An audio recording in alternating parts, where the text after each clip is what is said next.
E aí, tudo bem? Você já parou para pensar a quantidade de tempo que nós gastamos em sala de aula estudando ou supostamente estudando assuntos absolutamente inúteis de uma maneira geral para a nossa vida? Muita gente, sempre quando vai defender esse modelo de ensino atual, ele geralmente fala, não, é muito importante a gente estudar de tudo. Conhecimento nunca é demais. Mas isso não é verdade. Em primeiro lugar, existem coisas que são úteis e outras coisas que não são úteis. E além do mais, esse sistema de ensino convencional que está aí, ele foi criado e desenvolvido lá na época da Revolução Industrial, quando as fábricas precisavam formar empregados para trabalharem nas indústrias. Bom, naquela época não existia internet. Hoje, todos nós estamos a um clique, a 2 cliques de distância de qualquer informação que a gente queira ter acesso. Logo, acúmulo de informação em sala de aula tem muito pouco valor hoje. Qualquer pessoa tem acesso a qualquer informação, não precisa ir numa biblioteca, não precisa pesquisar em vários lugares, do seu próprio computador ou do seu celular, você tem acesso a qualquer informação. Logo, a escola não é um lugar para que você acumule informações. A escola deveria ser um lugar para que você aprenda a pensar, para que você aprenda a raciocinar e que você aprenda a desenvolver conhecimentos e habilidades que sejam úteis para a sua vida. Por exemplo, por que você acha que seria importante você ficar decorando os nomes de montanhas e rios da China? Como, por exemplo, eu estudei em geografia no ensino médio. A gente ficava ali decorando o nome de rio, nome de montanhas, e aquele Xung, Ling, Ling, Lung. Eu nem me lembro mais, eu tirava notas boas, eu fui um excelente aluno, mas hoje eu não me lembro. Grande parte daquilo que você estudou na escola, você vai se lembrar. Eu não me lembro da maioria das coisas, de muitas das coisas que eu estudei na escola. Porque, no fundo, grande parte do tempo a gente fica decorando, acumulando informações e decorando informações para a gente poder fazer prova. A gente vive nesse sisteminha artificial de decorar para fazer prova, decorar para fazer prova. A pergunta que fica é, necessariamente os melhores alunos das turmas são os que são mais bem-sucedidos na vida? Necessariamente aqueles que mais são bem-sucedidos nesse sisteminha de decorar para fazer prova são aqueles que estarão preparados para resolver os problemas reais da vida? A gente passa mais de uma década sentado numa cadeira da escola. Então, já que isso é importante, eu não estou aqui questionando a importância da escola, mas já que nós vamos passar mais de uma década da nossa vida, alguns passam quase 2 décadas sentados nos bancos do sistema de ensino formal, já que isso vai acontecer, então que seja para algo útil, que seja para alguma coisa que esteja conectado com a realidade, com o mundo moderno, e que de fato seja útil para você em toda a vida. Eu vou dar para vocês alguns exemplos. Aliás, antes de dar esses exemplos, deixa eu voltar aqui lá para a geografia dos rios e montanhas da China. Eu posso ir para a biologia, quando você decorava o nome das espécies, das plantas, das briófitas, das pteridófilas. Eu posso ir lá para a química, para falar dos metais alcalinos, como lítio, sódio, potássio, rubídio, césio, frâncio, berílio, magnésio, cálcio, estronço, bário, os gases nobres, hélio, neon, argônio, criptônio, xenônio, radônio. Tá aqui ainda na minha cabeça. Essa parada eu não esqueci ainda, mas que utilidade tem para mim? Alguém pode dizer, não, o cara que é engenheiro químico, isso vai ser importante. Mas quantos por cento dos alunos vão ser engenheiros químicos? E por que eu tenho que ocupar a minha cabeça com esse assunto se eu não tenho o menor interesse nisso? A escola deveria se atualizar. A escola, além de matar a imaginação das pessoas, colocam elas dentro de uma caixa, treinam elas para pararem de pensar, para pararem de ter iniciativa e colocam as pessoas como meros consumidores passivos de informação. As pessoas sentam, um professor fala e todo mundo fica comendo e ruminando aquela informação que o professor passa para ele na sala de aula, e depois tem uma prova, que prova apenas que você soube treinar e decorar para fazer aquela prova. A maioria já esquece logo depois da prova. Uma das outras provas de que esse sistema é ineficiente é que ao final do ensino médio, grande parte, não me lembro aqui, eu gravo esses vídeos aqui de improviso, você pode pesquisar no Google essas informações, eu não sei aqui as fontes, é por tua conta, não é? Mas está aí no Google à disposição de todos. Eu li recentemente a pesquisa de que a grande parte dos alunos que se formam no ensino médio são analfabetos funcionais. Na realidade, estou falando até de universitários, são analfabetos funcionais. O que é o analfabeto funcional? É a pessoa que é incapaz de compreender, ler um texto, e ele é incapaz de compreender o que aquele texto simples está querendo transmitir. Isso é muito sério. É um percentual assim esdrúxulo, sei lá, 70%, alguma coisa assim. Grande parte dos universitários são analfabetos funcionais. E grande parte dos alunos formados no ensino médio mal dominam a matemática básica. Passaram mais de uma década nas mãos do sistema de ensino. Mas, mais uma vez, o sistema de ensino se prova incompetente para isso. Por outro lado, você vê que a gente passa esse período todo sentado numa sala de aula, estudando inglês. Aliás, inglês não, né? O verbo to be, que começa todos os anos, o verbo to be, não sai do verbo to be, e ninguém fala inglês. Hoje no Brasil, em média, entre 3 a 4% da população brasileira fala inglês, e todos tiveram aulas de inglês. É óbvio, não é, que só existe o curso de inglês hoje porque a escola é incompetente. Eu, inclusive, sou proprietário de uma rede de grandes escolas de inglês. Não vou falar o nome aqui porque eu não quero fazer jabá. Mas o que eu quero dizer é que essas redes de escolas de inglês só existem por quê? Porque a escola é incompetente. Em vez disso, de se perder tempo estudando aquilo que não tem real utilidade na vida, já que acumular informação não tem o mesmo valor, já que as informações estão a 1 a 2 cliques de distância de cada um de nós, e se a escola tivesse um formato diferente? Se em vez de muitas matérias inúteis que se tem na escola, por exemplo, você estudasse direito do consumidor. Aí você vai falar assim, pô, Flávio, mas nem todo mundo quer ser advogado. Ô, meu filho, você não quer ser advogado, mas você é um cidadão. Você precisa saber os seus direitos. Direito do consumidor não é para advogado somente. É para você, é para mim, é para qualquer pessoa. Todas as pessoas poderiam estudar direito do consumidor, poderiam estudar direito civil, poderiam estudar as várias disciplinas do direito que te dá noção das regras do jogo para que nós vivamos em sociedade conscientes dos nossos direitos. Não do ponto de vista técnico, não do ponto de vista legal, da profundidade, para você fazer uma defesa, uma petição. Não, nada disso. Você conhecer o básico como consumidor, como cidadão, como um indivíduo que vive numa sociedade que tem leis e regras do jogo. Não entender o mínimo das várias disciplinas do direito é o mesmo que você ser um jogador de futebol e não saber o que é impedimento. Você não saber que não pode botar a mão na área, senão é pênalti.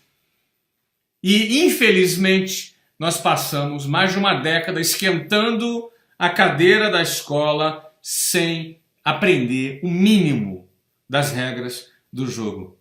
Por que isso? Será que quem decide esse programa não tem interesse que você conheça as regras do jogo?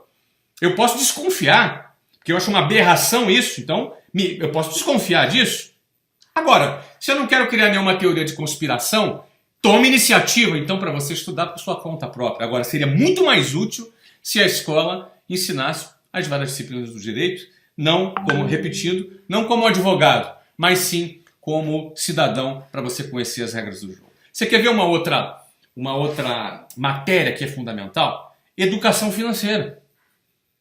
Educação financeira é fundamental. Você deveria estudar isso todas as semanas nos últimos 10 anos da sua vida. Desde a primeira série do ensino fundamental, você já deveria estudar educação financeira. Educação financeira, como você comprar um imóvel, como comprar um carro, como deduzir juros, como trazer os valores para valor presente, como calcular o impacto dos juros a longo prazo, como você aplicar o seu dinheiro, como você ter a sua independência financeira, como você fazer a sua própria previdência em vez de ficar dependendo da porcaria da previdência que o governo oferece, como você poder gerenciar melhor o seu dinheiro. Por que será que você não aprende isso? Por que será que você ficou estudando as briófitas em vez de aprender como lidar com o seu dinheiro? Aí aparece sempre naquela hora que aparece sempre alguém falando assim, né? Não, é importante conhecimentos gerais. É legal, meu amigo. O Google tá aí pra gente saber de tudo. Agora, já que a gente vai estudar alguma coisa, já que nós vamos gastar o nosso tempo com alguma coisa na escola, que seja com alguma coisa útil. Por que estudar alguma coisa que não é útil? Sob o argumento dos conhecimentos gerais. Então, estudemos os conhecimentos gerais, investiguemos os conhecimentos gerais, mas com temas que sejam úteis. E educação financeira, eu vou dizer para vocês que é uma das matérias fundamentais. Ó, deixa eu sair agora de alguma coisa, de um tema pragmático do mercado para um tema mais humanitário. Por exemplo, primeiros socorros. Um cara teve um AVC na rua, você sabe o que fazer? Teve um ataque cardíaco, você sabe o que fazer? Teve uma parada cardiorrespiratória, você sabe o que fazer? Você pode salvar uma vida. A tua vida pode ser salva por alguém do seu lado. Por que que as pessoas não aprendem sobre primeiros socorros na escola? Por quê? Isso é um tema mais simples, mas é muito fácil enxergar a importância de um tema como primeiros socorros. Vamos para outro tema aqui, que você poderia estudar na escola, por exemplo, oratória. Foi feita uma pesquisa no Brasil, não me recordo agora, uma coisa que eu li recentemente também, que um dos maiores medos que as pessoas têm é falar em público. Né? Uns têm medo do escuro, medo de altura, medo de ser assaltado. Aliás, esse medo tem crescido muito no Brasil. Agora, um dos medos muito frequentes é o medo de falar em público. As pessoas têm um verdadeiro pânico de falar em público. De subir num palco, uma galera assistindo, eles tremem, gaguejam, dá branco e não conseguem concatenar as ideias, as palavras fogem. Mas por quê? Falar em público é mero treino. Eu, obviamente, hoje falo muito em público, falo em vídeo, falo com plateias, com muitas pessoas, com transmissões ao vivo, de diversas formas, inclusive me comunico escrevendo também. Já escrevi livros, escrevo muito nas redes sociais. Mas como é que se desenvolve isso? Isso é puro treino.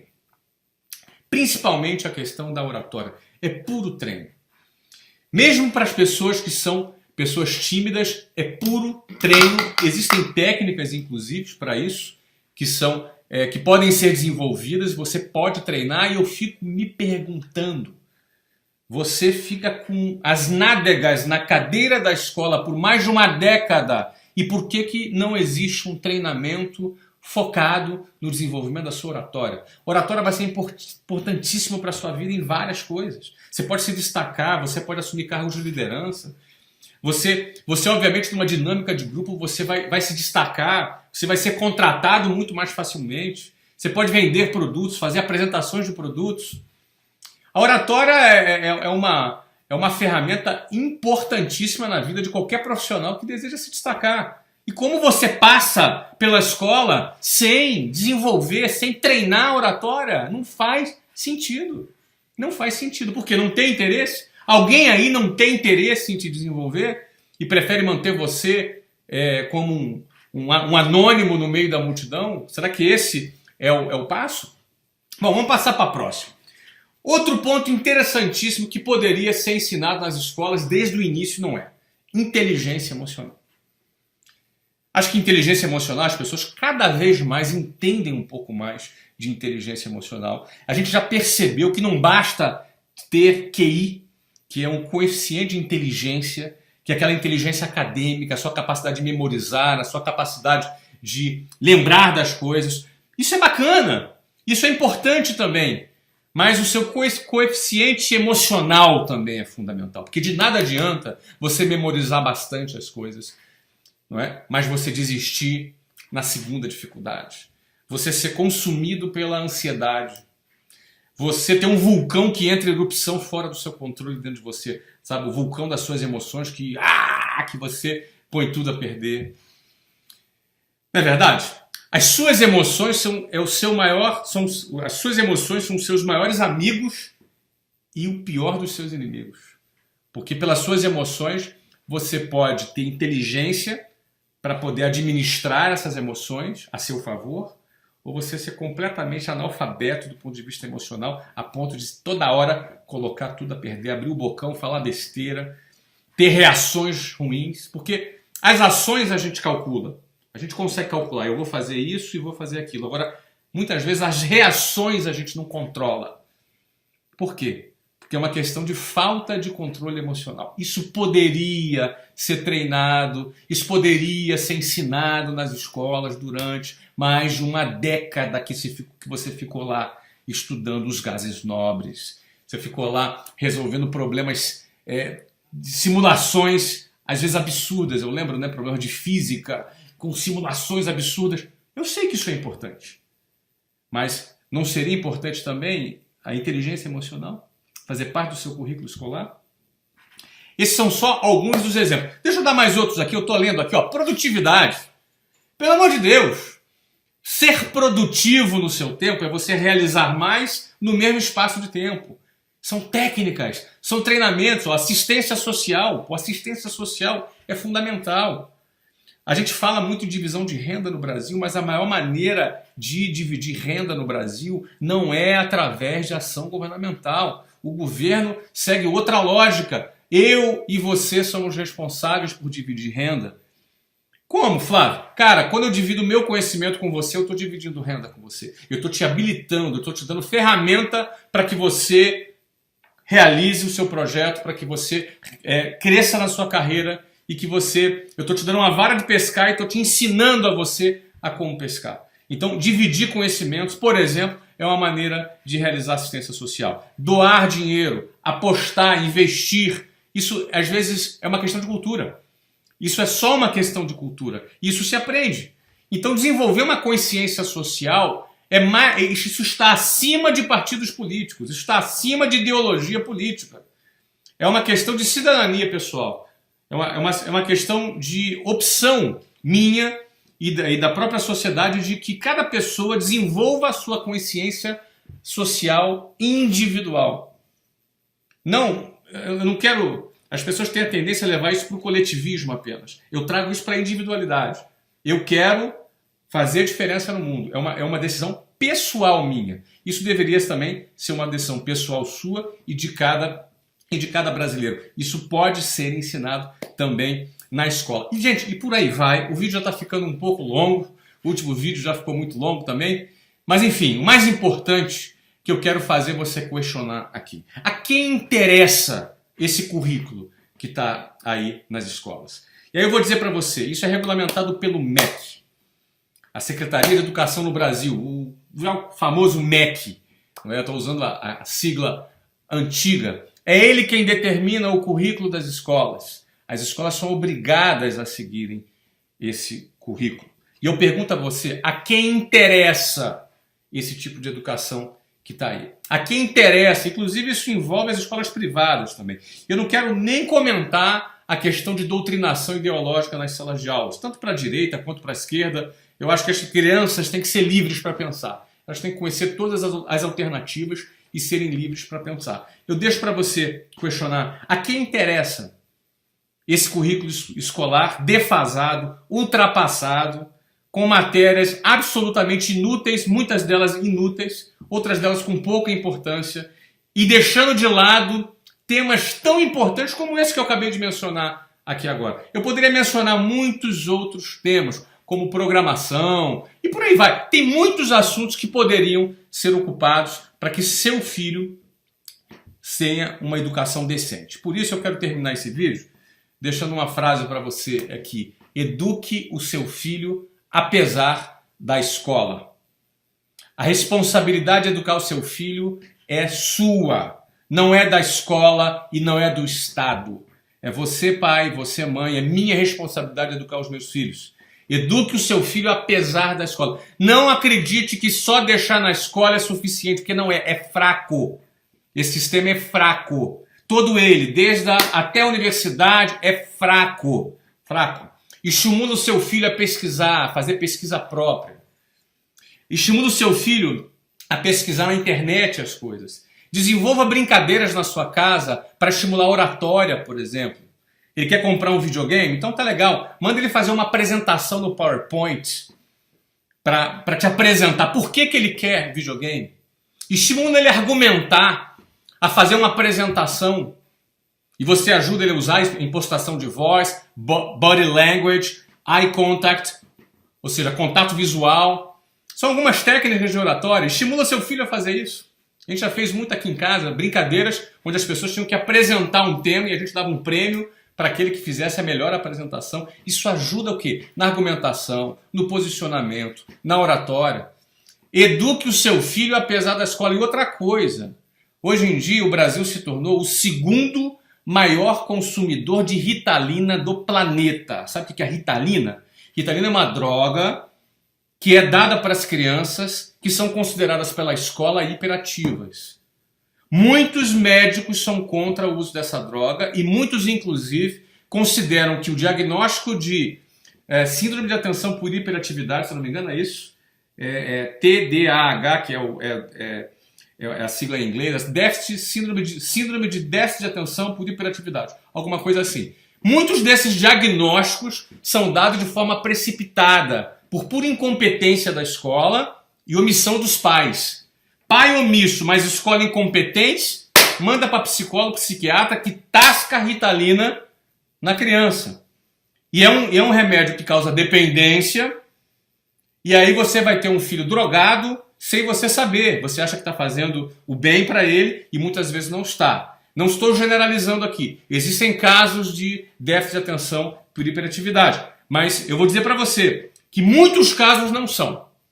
E aí você vai pesquisar na internet, tem médicos que se posicionam contra ao diagnóstico irresponsável dessa tal síndrome de déficit de atenção por hiperatividade. Alguns países, inclusive, nem reconhecem essa doença. Certo? Agora, é óbvio, né? A indústria farmacêutica quer vender remédio, é o trabalho dela. Agora, cabe a você, pai, avaliar e não dar essa moral toda para a escola. Você é responsável por isso. Eu sou um exemplo de um pai que tive pressão da escola querendo que meu filho tomasse Ritalina. É óbvio, a escola não prescreve Ritalina, mas ela encaminha um psicólogo ou psiquiatra para prescrever o remédio. E eu simplesmente me recusei. Meus filhos são ótimos, cabeça boa, inteligentes, notas excelentes, e ainda bem que eu não dei. Eu digo para você questionar. Questione a escola. Não compra só porque a escola falou, e aí você se sente constrangido, vão te ameaçar de expulsar seu filho. Não baixa a tua cabeça, conversa com educação, mas quem é responsável pela educação do seu filho é você, pai, e você, mãe. Não se omita da sua responsabilidade, porque senão a escola, por acomodação, porque para eles dá menos trabalho, vai mandar lá para o psicólogo, psiquiatra, que vão te cobrar, que vão te prescrever remédio, a indústria farmacêutica vai vender, as ações vão subir, muita gente ganha grana pra caramba e você vai estar drogando o seu filho sem necessidade em muitos casos. É claro, repito, não quero generalizar, em outros casos é possível que o diagnóstico seja realmente cabível, mas eu quero alertar você que não compre de primeira. Leve em 1, a 2, a 3, consulta, faz como eu fiz, por exemplo, e não me arrependo, e por isso que eu estou aqui te falando. Eduque o seu filho apesar da escola. E mais do que isso, questione, porque na minha opinião, grande parte do que se ensina na escola, infelizmente, terá pouca utilidade no futuro. Então, assuma o controle da educação do seu filho. E eu deixo o questionamento, a quem interessa esse currículo medíocre que está aí? Não sei, de repente você sabe. Um abraço, até a próxima, bye bye.